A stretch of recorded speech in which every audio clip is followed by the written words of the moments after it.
காரகரான சந்திர பகவான் 8ஆம் இடத்தில் இருப்பதால் எதிலும் சிறிது கவனமாக செயல்படுங்கள்.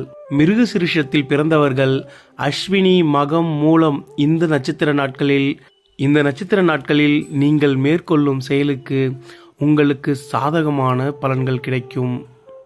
திருவாதிரை நட்சத்திரக்காரர்கள் சுக்கிர பகவானின் நட்சத்திரமான பரணி, பூரம், பூராடம் நட்சத்திர நாட்களில் உங்கள் செயல்களை தொடங்க உங்களுக்கு சாதகமான பலன் அமையும்.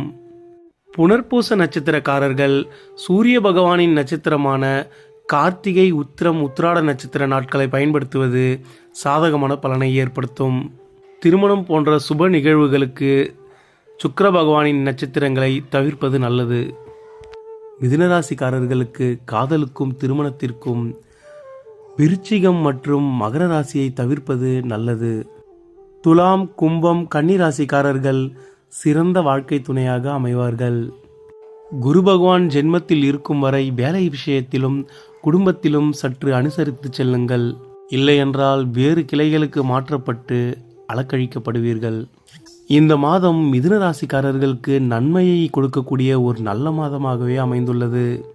குரு பகவானின் 5ஆம் இட மற்றும் 9ஆம் இடத்து பார்வை இந்த நன்மைகளை ஏற்படுத்துகின்றன. குரு பகவான் உங்கள் கலஸ்திர ஸ்தானத்தை 7ஆம் பார்வையால் பார்ப்பதால் உங்கள் மனைவி அல்லது கணவரால் உங்களுக்கு நன்மை ஏற்படும். இந்த மாதம் பரிகாரமாக புதன்கிழமைகளில் காலை 6 முதல் 7 மணி வரை உள்ள புதன் ஓரையில் பெருமாளை தரிசித்து வாருங்கள். இதனால் உங்கள் வாழ்வில் உள்ள குறைகள் நீங்கி வளமை பெருகும். மிதுன ராசி நேயர்களே, இறைவனின் துணை என்றும் உங்களுக்கு இருக்கட்டும். நன்றி.